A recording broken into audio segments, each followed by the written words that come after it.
பணத்தை என்ன செய்வாங்க, அவங்க வந்து இஷ்டப்படி தான் செலவழிப்பாங்க. அது ஒரு தரிசனமாக இருக்காது. சிலர் வந்து அந்த தரிசனத்தோடு கூட சரி ஃபியூச்சரில் எனக்கு திருமணமாகும், அதனால் இந்த உள்ள தொகை என்ன செய்ய போகிறேன், திருமணத்திற்கு பின்பாக நான் செலவழிப்பதற்காக அல்லது குடும்பத்திற்காக அப்படின்னு சொல்லி என்ன செய்வாங்க, கொஞ்சம் கொஞ்சம் தொகையை வந்து சேர்த்து வைப்பாங்க. சேமிப்பு ஒரு நல்ல பழக்கம். ஏதோ முடிஞ்ச 50 வெள்ளியோ 20 வெள்ளி 50 வெள்ளி, அப்புறம் கடைசியில் பார்த்தீங்கன்னா ஒரு 1000 வெள்ளி 2000 வெள்ளியாக இருக்கும். இல்லை திருமணமாக அது சகோதரருக்கு சொல்கிறேன். அப்போ கொஞ்சம் தொகை வந்து எவ்வளோ நீங்கள் வந்து பெற்றோருக்கே கொடுத்துட்டே இருந்தாலும் உங்கள் சொந்த இதுக்காக வந்து நீங்கள் என்ன செய்யணும், அப்படி பேங்க்கில் போட்டு வச்சுருந்தீங்கன்னா பின்னாடி என்ன செய்ய வேண்டியது, யாரும் எதிர்பார்க்க வேண்டியது இல்லையா.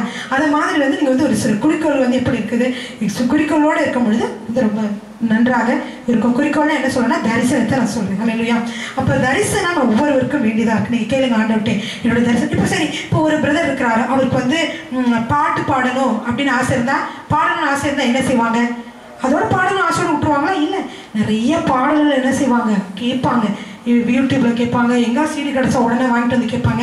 அப்போ அதை என்ன செய்வாங்க, அதோடு என்ன செய்யணும், அதை ப்ராக்டிஸ் பண்ணி பார்ப்பாங்க. பாடி பாடி பாடி பார்க்கும்போது ஐயோ இந்த மாதிரி ராகம் வர மாட்டேங்குது, பரவாயில்ல பாடுவோம். அதே மாதிரி பாடி பாடி பார்க்கும்போது என்ன வந்துடும், அதே சில காதில் போட்டு கேட்டுக்கிட்டே இருப்பாங்க பாட்டிங்கன்னா அதே மாதிரி பாடணும்னு. அப்போ அதே மாதிரி நம்ம ப்ராக்டிஸ் பண்ணி பாடுகிற பொழுது அதுக்கு என்ன ஆயிரும், நல்ல ஒரு பாடகராக வர முடியும். இசை கருவியில் வாசிக்கிறவங்க வரணும்னா அதுக்கு ஒரு தரிசனம் இருந்தால் அது ஒரு வருஷம் கழிச்சு நிறைவேறும். ஆனால் என்ன செய்யும், முதலே தரிசனம் இருந்தால் தான் அந்த ஒரு வருஷம் கழிச்சு நிறைவேறும். இல்லாட்டா வருஷங்களாக போய்கிட்டு இருக்கும், நிறைவேறும். அப்போ என்ன செய்வாங்க, இது எப்படி செய்யலாம், எங்கே செய்யலாம், சரி இதுக்கு ஒரு ஆட்கள் அழைப்பாங்களா, ஆட்கள் மறந்துட்டாலும் திருப்பி அடிச்சது எப்படி, இது வந்து யாரை வச்சு செய்ய பழகலாம், இது யாரை வச்சு பழகலாம்னு சொல்லிட்டு என்ன செய்யலாம், பழகலாம். உதாரணத்துக்கு நான் சொல்கிறேன். அது மாதிரி நம்ம எல்லா காரியங்களும் இப்போ வந்து நீங்கள் வந்து ப்ரீச் பண்ணணும், பிரசங்கம் பண்ணணும் அப்படின்னு நினைக்கிறீங்க, ஒரு ஜெப கூட்டத்தை நடத்துகிறோம் அப்படின்னு உங்களுக்கு ஒரு குறிக்கோள் தான். நீங்கள் என்ன செய்யணும், திடீர்னு 2 வருஷம் 3 வருஷம் கழிச்சு நம்ம உடனே ஒரு போதகராக மாற முடியுமா? முடியாது.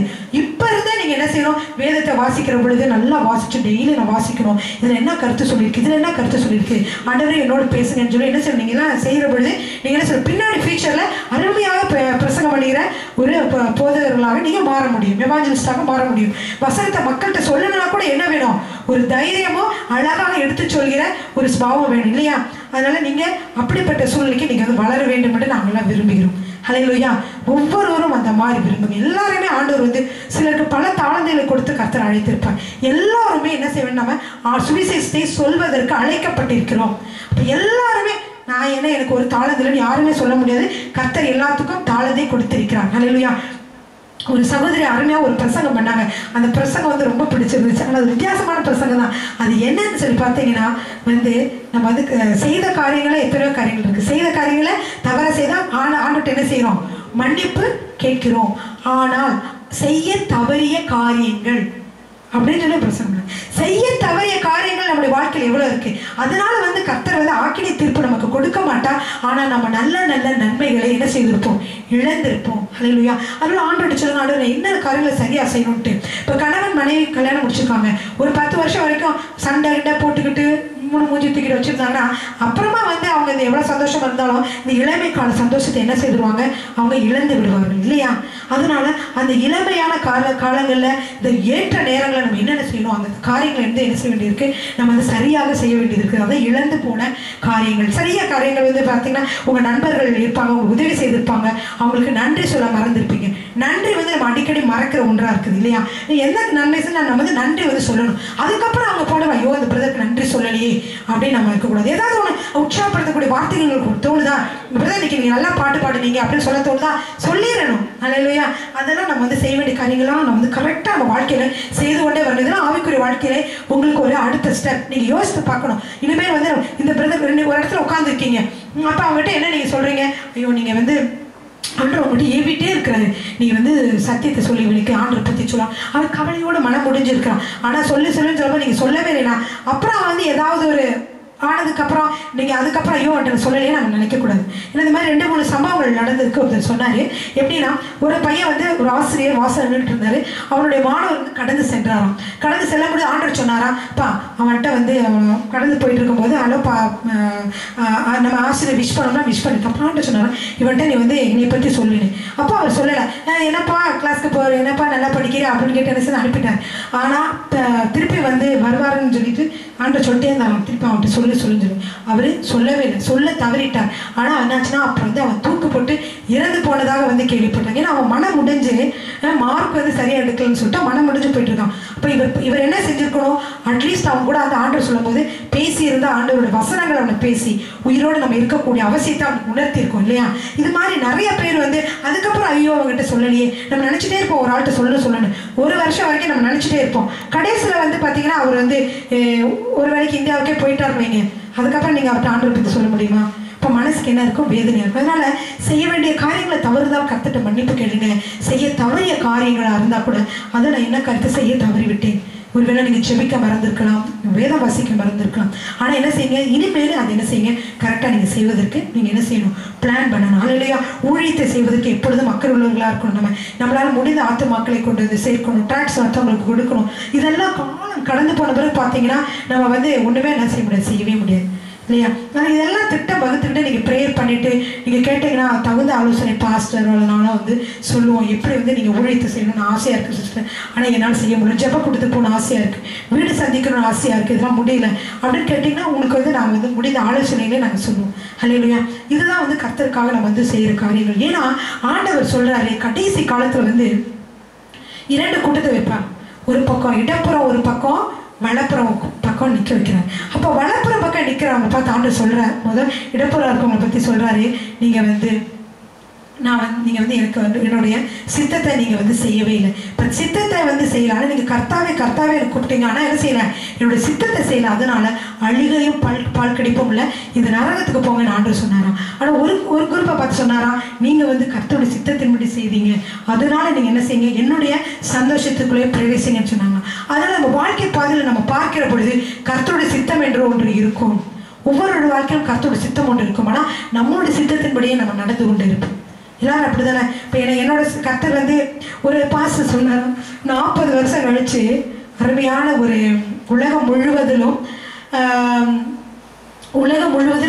பைபிள் காலேஜஸ் நிறைய ஏற்படுத்தின ஒரு அருமையான ஒரு போதகர். அவர் வந்து இது ரேமா பைபிள் காலேஜை வந்து உருவாக்கினவர் அவர், கென்னத் ஹெகின். அவர் சொல்கிறாரு, அவருடைய வாழ்க்கையில் ரொம்ப நாள் ஊழியம் செஞ்சுட்டு இருந்தாங்க. கர்த்தர் அழைச்சோன்னு அவருடைய ஊழியம் வந்து எவாஞ்சலிஸ்ட் ஊழியம், சபையும் தனியாக கிடையாது. அவர் கர்த்தர் வந்து டீச்சிங் ஊழியத்தை கொடுத்தனால அவர் போய் என்ன சொல்கிறான், ஒவ்வொரு சபையிலையும் போய் கூப்பிடுவாங்க, போய் நல்லா பிரசம் பண்ணுவார். ஓகே, பரிசுத்தாவின் அபிஷேகம் இன்னைக்கு ஃபுல்லாக டாக் அது கொடுத்துட்டு வருவார், நிறச்சிப்பு இதை பற்றி கொடுத்துட்டு வருவார், இப்படி ஒவ்வொரு ஸ்டாப்பிலே கொடுத்துட்டு வருவார். இதையே ரொம்ப நாளாக செய்துட்டு இருந்தார். 40 வயதுக்கு அப்புறம் தான், இவ்வளவு நாள் நீ செஞ்சது என்னோட சித்தம் இல்லைப்பா, இது உன்னோட சித்தப்படி செஞ்சேன் அப்படின்னு சொல்லி ஆண்டவர் காட்டி, அதுக்கப்புறம் தான் ஆண்டவருடைய சித்தம் இந்த சபை இது என்னது பைபிள் காலேஜஸ் உருவாக்குற ஒரு திட்டத்தை ஆண்டவர் கொடுத்தார். அந்த திட்டம் வந்து உண்மையான திட்டமாக இருந்ததுனால அது சக்ஸஸ்ஃபுல்லாக ஆகி என்ன செய்யிருக்கு, உலகம் எங்குமே ரேமா பைபிள் காலேஜ் இருக்கும். அப்போ 40 வயதுக்கு மேலே தான் ஆண்டவர் வந்து என்ன ஆண்டவருடைய சித்தம், ஐயோ அப்பா உங்களுடைய சித்தத்துக்கு ஒப்பு கொடுக்குறீங்களா, வெறும் பிரச்சனையாக வருது, என்ன ஆண்டவரே அப்படின்னு சொல்லி பார்க்கிற பொழுது கர்த்தர் சொன்னாராம், இது என்னோட சித்தம் மகனே, நீ என்ன செய்த, இவ்வளோ நேரம் என்னோட சித்தத்தை செய்யல, உன்னோட சித்தத்தை நீ என்ன செய்த, போய் உன்னோட வசதிக்காக நீ செய்து கொண்டிருந்த. அப்பே கர்த்தர் போஷித்தார், வழி நடத்தினான், அற்புதங்களை செய்தார், இல்லைன்னு சொல்ல எல்லாம் நடத்தினான். ஆனால் என்னோட சித்தத்தை நீ செய்கிற பொழுதுதான் இன்னும் அதிகமான என்ன செய்ய முடியும், பலனை பார்க்க முடியும். அப்படி உலகம் எங்கிலும் அநேக ரேமா, நம்ம இந்தியாவில் கூட இருக்கு ரேமா பைபிள் காலேஜ், சிங்கப்பூரில் கூட இருக்கு, ஆஸ்திரேலியாவில் கூட இருக்கு. இப்போ ஒவ்வொரு இடங்களிலுமே என்ன இருக்குதுன்னா ரேமா பைபிள் காலேஜ் இருக்குது. ஏன்னா அவர் கர்த்தர் வந்து என்ன செய்தார் சொன்னார் இல்லையா? அந்த மாதிரி கர்த்தர் வந்து நம்மளை என்ன காரியத்துக்கு அழைத்திருக்கிறார், அதுக்கு என்ன சொல்ல ஒப்பு கொடுத்து நம்ம இருக்கணும். அவருடைய சித்தத்தை செய்வதற்காக அழைக்கப்பட்டவர்கள். அல்லேலூயா. நிறைய பேர் சொல்வாங்க, அவருடைய சிலுவையை எடுத்துக்கொண்டு என்னை பின்பற்றுவார் ஆண்டவர் சொன்னார். சிலுவைனா பாடுகள் நிறைந்த பாருங்க, எனக்கு கணவனால எனக்கு பாடு, எனக்கு வந்து இப்படி பாடு அப்படி பாடு, இதில் நடக்கிறதே அந்த ஒரு சிலுவை சுமக்கிறதா. நானே இப்போ சிலுவை தான் சுமந்துட்டு இருக்கிறேன், இதுதான் கர்த்தருடைய சித்தம் அப்படின்னு நினச்சிட்டு நிறைய பேர் இருப்பாங்க. ஆனால் அதோடைய அர்த்தம் அது கிடையாது. நீ வீட்டில் அழுதுகிட்டு ஒரு இது இப்படி இருக்கு, குடும்பத்தில் பொருளாதார நிலைமை இப்படி இருக்கு, நம்ம வீட்டில் நோய்வாய்ப்பட்டு இப்படி இருக்கிறாங்களே, அவங்க இப்படி இருக்கிறாங்களேன்னு பார்த்துக்கிட்டு அழுதுகிட்டு வீட்டில் இருக்கிறதுக்காக கர்த்தர் அழைக்கல. கர்த்தர் ஒரு தரிசனத்தை கொடுத்திருக்கிறார். அது என்னவென்று என்ன செய்யணும், முழுதுமா ஆண்டவரை கேட்டுட்டு ஜெபத்தில் நடத்தும் போது கர்த்தர் சொல்வார், நீ இதெல்லாம் பார்த்துட்டு இருக்காத, முதலாவது என்ன செய்ய, என்னையே தேடு, நான் என்ன செய்வேன், இதெல்லாம் உனக்கு கூட கொடுப்பேன்னு ஆண்டவர் சொல்றாரு. இப்பதான் சொல்ற வசனம் என்ன சொல்லுது, முதலாவது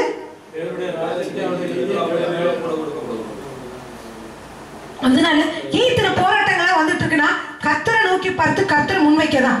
எல்லாம் சுகமா இருந்தாலும் அதே மாதிரிதான் என்ன செய்வாங்க, வீட்லயே அமைதி இருப்பாங்க. கர்த்தர் அவங்களுக்கு ஒரு திட்டத்தை கொடுத்திருப்பாங்க இல்லையா? அது மாதிரி தேவனுடைய சித்தத்தை செய்யணும். அதனால முக்கியமாக சிலுவை எடுத்துக்கொண்டு நடவுங்கள் ஆண்டவர் சொன்னது கஷ்டத்தையும் நஷ்டத்தையும் மட்டும் என்று நீங்கள் நினைக்காதீர்கள்.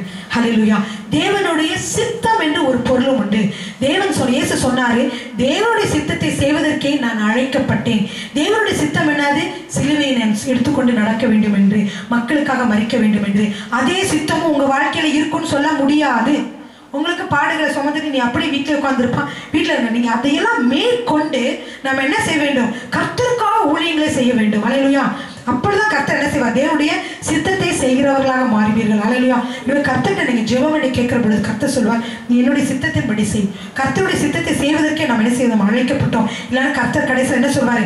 நான் ஆண்டவரே, நாங்க உங்களுக்காக இது செய்தோமே, உங்களுக்காக ஊழியம் செய்தோமே, உங்களுக்காக நான் அப்படி செய்தனே, பெரிய பெரிய அற்புதங்கள்லாம் செய்தனே, அதெல்லாம் செய்தனே அப்படின்னு சொல்லுவாங்க. பாண்டு சொல்ல இல்லை, கர்த்தாவை நோக்கி கூப்பிடாங்க. என்னோட சித்தத்தை செய்யல, ஓ இஷ்டப்படியே நீ நடந்த, உன் இஷ்டப்படி நீ ஊழியத்தை செஞ்ச, உனக்கு என்ன தேடுது அதை தான் செய்த. அது என்ன செய்ய முடியாது, அதை நான் அங்கேயே இருக்க முடியாது ஆண்டு சொல்லுவாங்க. ஹல்லேலூயா. கர்த்தர் நீங்க எனக்காக நீங்க எதற்காக எனக்கு அழைத்திருக்கீங்க? இப்ப சபையில நம்ம நாட்டப்பட்டவர்களா இருந்தோம்னா நம்ம என்ன கேட்கணும்? ஆண்டவர்கிட்ட, ஆண்டவரே இந்த சபையில நான் என்னை எதற்காக வைத்திருக்கிறீங்க? ஒரு நோக்கத்துக்காக கட்டாயம் வைத்திருப்பீங்க. அந்த நோக்கத்தை நான் செய்வதற்கு கிருபை பாராட்டுங்க. நான் உங்களுக்கு அர்ப்பணிக்கிறேன் ஆண்டவரே, நீங்க பயன்படுத்துங்க என்று நான் சொல்ல வேண்டும். ஹல்லேலூயா. அப்போ நம்ம ஒரு விசுவாசம் உள்ள ஒரு ஜீவம் செய்வதற்கு, ஒரு மேல் தட்டில இருக்கக்கூடிய ஒரு அனுபவத்திற்கு வருவதற்கு நமக்கு தரிசனங்கள் தேவை. ஹல்லேலூயா. நம்ம என்ன செய்ய வேண்டும் என்று கட்டாய தரிசனம் இல்லை. நம்ம சாப்பிட்டுட்டோம், வேலைக்கு போனோம், சாப்பிட்டோம், தூங்கணும், வேலைக்கு போனோம், சாப்பிட்டோம், தூங்கணும், இவர் பேசுறாது கேட்டோம், ஒரு குடும்பத்துக்கு போன் அடிச்சோம், இதோட உங்க நிலைமை கட்டாயம் கர்த்தருக்கு அழைத்திருக்க மாட்டார். ஏதாவது ஒரு காரியத்துக்கு அழைத்திருப்பார். ஹல்லேலூயா. எதுவுமே இல்லைன்னா கர்த்தருடைய சுவிசேஷத்தை சொல்வதற்காக கர்த்தர் நம்ம அழைத்திருப்பார். நம் நண்பர்களுக்கு பகிர்ந்து கொள்ள வேண்டும். அதுவே முடியவே இல்லைன்னா வீட்டில் இருந்து நம்ம 1/2 மணி நேரத்துக்கு ஜெபம் பண்ணி கர்த்தர்கிட்ட சொல்லலாம், ஆண்டவரே என்னுடைய சபைக்காக, சபையில் வருகிற குடும்பத்தினருக்காக, பாஸ்டருக்காக ஜெபிக்கிறோம், சிங்கப்பூர் தேசத்திற்காக ஜெபிக்கிறேன், இந்தியாவுக்காக நான் ஜெபிக்கிறேன் சொல்லி 1/2 மணி நேரத்தை கர்த்தர்கிட்ட நீங்க ஜெபத்துல செலவழிக்கலாம். ஹல்லேலூயா. இதெல்லாம் கர்த்தருக்கு பிரியமான காரியங்கள். ஹல்லேலூயா. பாருங்க, முக்கியமான காரியம். ஏன் இப்படி சொன்னா, ஏன் நம்ம தேவையில்லாத விடாத காரியங்கள் சில காரியங்கள் நம்ம செய்யாம விட்ட காரியங்கள் நம்மளை என்ன செய்யும்? நாளைக்கு நம்மளை பாதிக்கும். ஹல்லேலூயா. தவற விட்ட காரியங்களை என்ன செய்யும்? சில காரியங்கள் நம்மளை பாதிக்கக்கூடியதாக இருக்கும். உதாரணத்துக்கு நான் உங்களுக்கு சொல்ல விரும்புகிறேன். பாருங்க, சவுல் இருந்தாரு. சவுல ஆண்டவர் சொன்னாரு, எல்லாரையும் அழித்து போடுன்னு சொன்னாரு. பகைவர்கள் எல்லாரையும் அழித்து போடும். ஆனா ஒரு சில அமலேக்கியர்ல சிலர் விட்டுட்டார். அதனால பாத்தீங்கன்னா பின்னாடி அவரை அவர் இறக்க போற நேரத்துல அவரை கொலை செய்தது யாருன்னா அமலேக்கியன் தான். இப்போ விட்டு வச்ச அமலேக்கியனை என்ன செய்தது? அவருக்கு பின்னாடி ஒரு கொலையை செய்யறதாக மாறியது இல்லையா? அதனால நம்ம இது வேண்டாம் அப்படி விட்டு போனதே நம்முடைய வாழ்க்கையில ஒரு ப்ராப்ளத்துக்கு காரணமா இருக்கும். எல்லாவற்றையும் ஆண்டவரை அழித்து விட்டு விடு அப்படின்னு சொன்னா என்ன செய்யணும்? எல்லாத்தையும் விட்டு விடும். ஹல்லேலூயா. அதனால பாத்தீங்கன்னா நம்ம ஆண்டவருக்கு 2ஆம் வரைக்கும் நம்ம காத்து கொண்டிருக்கிறோம். முக்கியமாக நீங்க இந்த காரியத்தை நினைக்கும் போது உங்களுக்கு யார் ஞாபகம் வரும்னா, புத்தியுள்ள கன்னிகைகள் 5, புத்தி இல்லாத கன்னிகைகள் 5. கர்த்தருக்காக காத்திருந்தாங்களா? 10 பேர் இருந்தாங்க. அவங்க 10 பேரும் கன்னிகைகள் தான். மணவாளன் வருவதற்காக காத்து கொண்டிருந்தார்கள். மணவாளனுடைய திருமண வேலையில அவங்க அட்டன் பண்ண நினைச்சிட்டு இருந்தாங்க. ஆனா அதுல 5 பேர் புத்தியுள்ள கன்னிகைகளாக இருந்தார்கள் என்று பின்பு தெரிகிறது. அதுல 5 பேர் புத்தி இல்லாத கன்னிகைகளாக இருந்தாங்கன்னு பின்னாடிதான் தெரியுது. முதல் 10 கன்னிகைகள் என்ன செய்தாங்க? தீவெட்டியை எடுத்துக்கொண்டு கர்த்தருக்காக என்ன செய்தாங்க? மணவாளன் வர வேண்டும் என்று காத்து கொண்டிருந்தார்கள். அப்ப அது மாதிரிதான் நம்ம வாழ்க்கையில காத்து கொண்டிருக்கிறோம். அப்ப அவங்க காத்து கொண்டு இருக்கிற பொழுது அதுல என்ன செய்தாங்கன்னா, நைட்ல கொஞ்ச நேரம் ரெஸ்ட் எடுக்கலாம், நைட் ஆயிட்டு தூங்கிட்டு இருந்தாங்க. தூங்கிட்டு இருக்க பொழுதுதான் என்னாச்சுன்னா, இவங்களுடைய 5 பேரோட தீவெட்டிகள் அப்படியே கொஞ்சம் கொஞ்சமா மங்கி இருந்து அணையிற மாதிரி இருந்தது.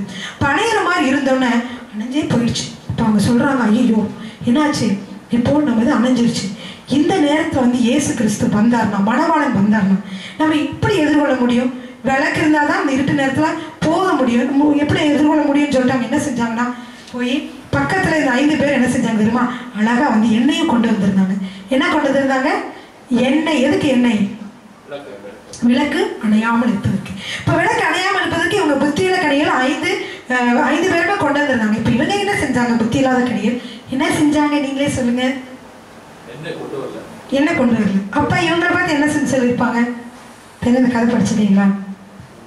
அப்ப அந்த புத்தியில கன்னிகைகள்கிட்ட போய் இந்த புத்தியில கன்னிகைகள் சொல்றாங்க, ஐயோ நாங்க வந்து எண்ணெய் கொண்டு வந்தோம், எல்லாம் தீர்ந்துருச்சு, நாங்க நிறைய கொண்டு வரல, நாங்க தனியா எண்ணெய் கொண்டு வரல, நீங்க தனியா எண்ணெய் வச்சிருக்கீங்க இல்லையா, அந்த எண்ணெயில எங்களுக்கும் கொஞ்சம் தாங்க, நாங்க என்ன செய்ய போறோம், எங்களோட தீவெட்டி அநேகமா இருக்கு, நாங்க யூஸ் பண்ணிக்குவோம் சொல்லி. அப்ப அதுக்கு அவங்க என்ன சொன்னாங்கன்னா, எங்களுக்கும் உங்களுக்கும் போதாம ஆகாது, நான் உங்களுக்கு கொடுத்துட்டேன், திருப்பி என்னோட விலை கழிஞ்சு வச்சுன்னா யார் என்ன கொடுப்பாங்க இல்லையா, அதனால எங்களுக்கும் உங்களுக்கும் போதாம இருக்காதபடிக்கு இந்த எண்ணெய் நாங்க கொடுக்க விரும்பல, நீங்க என்ன செய்ய, போய் கடைக்காரர் இடத்துல போய் வாங்கி கொள்ளுங்கள் என்று சொன்னாங்க. அப்போ இவங்க என்ன சொன்னாங்க, போய் வாங்கிட்டு வர போனாங்க. அந்த நேரத்தில் என்ன செய்தார், இக்காலம் தொலைச்சது. யார் அந்த மணவாளன் வந்தாரு.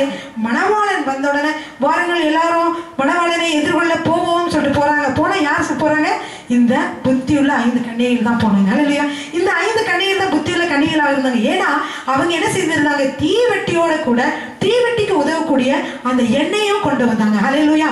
அந்த எண்ணெய் வந்து பரிசுத்த ஆவியானவரை குறிக்கிறது.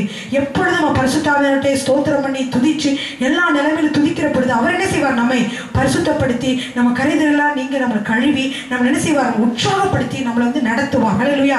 ஆனா இந்த 5 கன்னிகைகள் என்ன செய்தாங்க, தவற விட்டவர்களாக இருந்துட்டாங்க. எதை தவற விட்டவர்களாக, தக்க தருணத்தை தவற விட்டவர்கள். எப்படி தவற விட்டாங்க, என்ன கொண்டு வராம போயிட்டாங்க. ஹல்லேலூயா. அந்த மாதிரி நம்ம இல்லாம எப்பொழுதும் ஆயத்தம் உள்ளவர்களாக இருக்க வேண்டும். ஹல்லேலூயா. நம்மை அழைத்தவர் உண்மையுள்ளவர், அவர் என்ன செய்வார், முடிவு பரியந்தம் நம்மை நடத்துவார். ஹல்லேலூயா. என்ன குறை என்னதுன்னா நீங்க கவலைப்படாதீங்க. ஆண்டவர்கிட்ட ராத்திரியில தூங்கும் போது ஜெபம் பண்ணிட்டு தூங்குங்க. ஹல்லேலூயா. கர்த்தாவே என்னை உங்களுடைய கருத்துல ஒப்படைக்கிறோம், நீங்க வழி நடத்துங்க, உங்களுடைய சித்தத்தின் வழியில நடத்துங்க. இன்றைக்கு நீங்க வந்தீங்கன்னா கூட என்ன செய்யணும், நான் உங்களோட எடுக்கப்படுகிறவனாக மாற்றுங்க என்று சொல்லி நாம் ஜெபிக்க வேண்டும். ஹல்லேலூயா. அப்பதான் என்ன செய்ய முடியும், நம்ம கர்த்தருடைய வருகைக்கு எடுத்துக்கொள்ளப்பட முடியும். ஹல்லேலூயா. எனவே நம்ம வந்து புத்தியுள்ள கன்னிகை போல எப்பொழுதும் எண்ணெய் உள்ளவர்களாக பரிசுத்தாவின் அபிஷேகத்தினால நம்ம நிரப்பப்பட்டவர்களாக நாம் இருக்க வேண்டும். ஹல்லேலூயா. எந்த காரியத்தை நம்ம இதை மறந்துட்டோம் அதை மறந்துட்டோம் கடைசியில் சொல்லக்கூடாது. அப்ப தரிசனம் ஒன்று இருக்க வேண்டும் என்று சொன்னேன். இந்த தரிசனம் தான் உங்களுக்கு என்ன ஒரு தரிசனம், இயேசு கிறிஸ்துவை மணவாளனை பார்க்க வேண்டும் என்று ஒரு தரிசனத்தோடு இந்த கன்னிகைகள் இருந்தார்கள். ஆனால் தரிசனத்தை நிறைவேற்றக்கூடிய காரியங்கள் கையில் இருந்துச்சா, இல்லவே இல்லை. அந்த தரிசனத்தை சரியாக அவங்க வந்து பார்த்துருந்துருப்பாங்கன்னா அதுக்குள்ள காரியங்களாக வச்சிருப்பாங்க இல்லையா. நமக்கு இப்போ வந்து இப்போ நான் வந்து ஒரு இடத்துக்கு போகிறேன், அங்கே போய் ஒரு ஷாப்பிங் பண்ண போறேன்னா எப்படி போகணும், என்னோட பர்ஸை நான் எடுத்துகிட்டு போகணும், எம்ஆர்டி கார்டு தான் எம்ஆர்டி கார்டு எடுத்துகிட்டு போகணும், ஃபோனு கட்டாயமாக கையில் வச்சுக்கணும். ஸோ இதெல்லாம் இருந்தால் தான் நான் எடுத்துகிட்டு போக முடியும். அவசரமாக கிளம்புறேன்னு சொல்லிட்டு ஏதோ ஒரு பேக்கை டக்குன்னு போட்டு நம்ம போக முடியுமா, முடியாது இல்லையா. அது மாதிரி நம்ம வந்து என்ன செய்யணும், ஜெபத்திலையும் வேதத்திலையும் நீங்கள் தரித்திருக்கிற பொழுது ஆவியானவரே உங்களை நடத்துவார். ஹல்லேலூயா. ஒரு வெற்றியான வாழ்க்கை வாழ்வதற்கு அவரே உங்களை நடத்துவார். ஏன்னா நீங்கள் ஜெபிக்கிற பொழுது ஆவியானவர் உங்களோட பேசுவார். நீங்கள் வந்து இந்த காரியத்தை செய்யணும், இந்த காரியத்தை செய்யக்கூடாது, நீ வந்து கர்த்தருக்கு என்று அழைக்கப்பட்டவர்கள், நீங்கள் பரலோகத்துக்கு என்று அழைக்கப்பட்டவர்கள், நீங்கள் நித்தியத்துக்கு என்று அழைக்கப்பட்டவர்கள், உங்களை வந்து நான் வந்து இப்படி வந்து அழைத்து கொண்டு போவேன் ஆண்டவர் செய்வார். ஒவ்வொரு நாளும் உங்களோடு பேசி உங்களை வழி நடத்துவார். ஹல்லேலூயா. அதனால நீங்கள் எப்பொழுதும் எப்படிப்பட்டவர்களாக இருக்கணும் சொல்லுங்க, எண்ணெய் உள்ளவர்களாக இருக்கணும். அப்புறம் வேற இன்னும் என்ன இருக்கணும்னு சொன்னேன் கட்டாயமா அவங்ககிட்ட, பரிசுத்தாவிதான் எண்ணெய், பரிசுத்தவர்களாக இருக்கணும். சரி, அது கரெக்ட். வேற என்ன உள்ளவர்களாக இருக்கணும், புத்தகம் தான் நமக்கு ரொம்ப தேவையானது ஒன்று இருக்கு, தரிசனம். ஹல்லேலூயா. வெரி குட் பிரதர், கை தட்டுங்க அப்போ எல்லாரும். உற்சாகமாக இருக்கணும். ஏன்னா நம்ம வந்து சின்ன பாடணுங்கிற பிள்ளைகள மாதிரி இல்லாமல் இப்போ ஆவிக்கிற வாழ்க்கையில் வளர்ச்சி அடைஞ்சவர்களாக இருக்கணும். இப்போ முக்கியமாக நமக்கு என்ன தேவைன்னா தரிசனம் ஒவ்வொருவருக்கும் தேவை. ஹல்லேலூயா. தரிசனத்தோடு நடக்கணும். அப்போ தரிசனத்தோடு இருக்க பொழுது நம்ம எல்லா காரியங்களும் சீர்படுத்தி என்ன செய்ய முடியும், ஆண்டவர் நம்மை நடத்தி செல்வார். ஹல்லேலூயா. அதனால சபைக்கு வருகிறோம், சபையில் வந்து என்னென்ன காரியங்கள் நான் கலந்து கொள்ள முடியும், சிஸ்டர் இன்னைக்கு ஏதாவது நான் எதாவது செய்யணுமா சொல்லுங்க. அதே மாதிரி நிறைய பேர் பாடல் விரும்புறீங்களா, இனிமேல் வந்து அந்த ஸ்பெஷல் சாங்ஸ் வந்து ஏன்னா நம்ம ஒருத்தவங்க லிஸ்ட்டு போட்டுருவோம். இப்போ ஒரு பிரதர் போட்டுருக்கோன்னு வைங்க, அப்புறம் அடுத்தவர் அவர் வரலைன்னா இன்னொரு ஆள் வந்து நான் தயாராக இல்லைன்னு சொல்லுவாங்க. அந்த மாதிரி நாங்கள் நிறைய அனுபவங்கள் பெற்றுருக்கோம். அதனால என்னன்னா ஐயா வந்து கணக்கு பாட்டு பாட வருவாங்க, சில சமயத்தில் ஸ்பெஷல் பாட்டும் பாடுவாங்க. ஆனால் நீங்கள் வந்து யாராவது தயாராக இருந்தீங்கன்னா பாஸ்டர்ட்டியோ வந்து சொன்னீங்கன்னா, பாஸ்டர் இந்த மாதிரி பாஸ்டர்னா என்கிட்ட சொன்னேன், இந்த மாதிரி நான் வந்து பாட்டு இன்னைக்கு பாட போறேன் அப்படின்னு யார் சொன்னீங்களோ அவங்க பாடுவோம். அப்படி 2-3 பேர் நான் கவலைப்படாதீங்க. இப்போ வந்து ஒரு பிரதர் வந்து இன்னைக்கு வந்து கென்னடி பாடினார்னா அடுத்த வாரம் கென்னடியே பாடுவார்னு சொல்ல முடியாது இல்லையா. இப்போ Kennedy brother Kennedy, brother tennis, அப்புறம் சிஸ்டர் ஜூலி 3 பேர் ப்ரிப்பேராக வந்திருந்தாங்கனாலும் இப்போ நான் வந்து இப்போ கென்னடி பிரதர் பாடுறாங்க, இந்த வாரம் பாடுவாங்க. அடுத்த வாரம் வரும்போது கென்னடி பாட மாட்டார். அப்போ நீங்கள் 2 பேரும் வந்து ப்ரிப்பேராக இருந்தீங்கன்னா சிஸ்டர் ஜூலி ஒரு நாள் பாடலாம், ஒரு நாள் பிரதர், இப்படி வந்து நம்ம வந்து செஞ்சுக்குவோம். லிஸ்ட்டு போட்டோம்னா சொல்ல முடியாது. அந்த நேரத்தில் நீங்கள் வரலைன்னா வேறு யாராவது பாடணும், கடைசி நேரத்தில் நீங்கள் வந்து வந்தீங்கன்னா உங்களுக்கு கஷ்டமாக இருக்கும், அந்த பிரதர் கஷ்டமாக இருக்கும் இல்லையா? அதனால் அந்த மாதிரி நம்ம வந்து உற்சாகப்படுத்துகிறவங்களெல்லாம் நல்ல பாடல்கள் எல்லாம் நீங்கள் வந்து என்ன செய்யுங்க, கேட்டு ப்ராக்டிஸ் பண்ணி பண்ணுங்க. ஏன்னா ஆண்டவர் வந்து துதிகள் மத்தியில் வாசம் செய்கிறார். நீங்கள் துதிக்கிற பொழுது, பாடலை பாடுகிற பொழுது ரொம்ப உற்சாகமாக ஆண்டவருக்கு இருக்கும், மகிழ்ச்சியாக இருக்கும். வீட்டிலேயே நிறைய பாடல்கள் பாடி கர்த்தரை துதிங்க. ஹல்லேலூயா. துதிக்கிற பொழுது உங்களுடைய எல்லா பிரச்சனைகளையும் மாற்ற முடியும். ஏன்னா துதி எடுத்தால் பிரச்சனைகளை உண்டாக்கி கொண்டிருக்கிற சாத்தான் என்ன செய்வான்? ஓடுவான். ஹல்லேலூயா. எனவே நம்ம உற்சாகத்தோடு கூட நம்ம ஆலயத்திற்கு இம்மட்டும் நம்ம கர்த்தரை தேடி வர கர்த்தர் உதவி செய்தால் நம்ம ஒருபோதும் அவர் கைவிடவே மாட்டார். ஹல்லேலூயா. அவர் தான் நம்மளுடைய வாழ்க்கையிலே விசுவாசத்தின் தொடக்கமும் அவர் தான், முடிவும் அவர் தான். ஏன் விசுவாசிக்கிற பொழுதே நம்மளுக்கு வந்து ஆண்டவர் செய்தார், நம்ம விசுவாசத்தை கொடுத்து அவர் தான் விசுவாசத்துடைய தொடக்கமாக இருக்கிறார், அவர் தான் முடிவுமாக இருக்கிறார். ஹல்லேலூயா. அவரை நம்மை பலப்படுத்த வழி நடத்த வல்லமையுள்ளவராக இருக்கிறார். ஹல்லேலூயா. ஆமென்.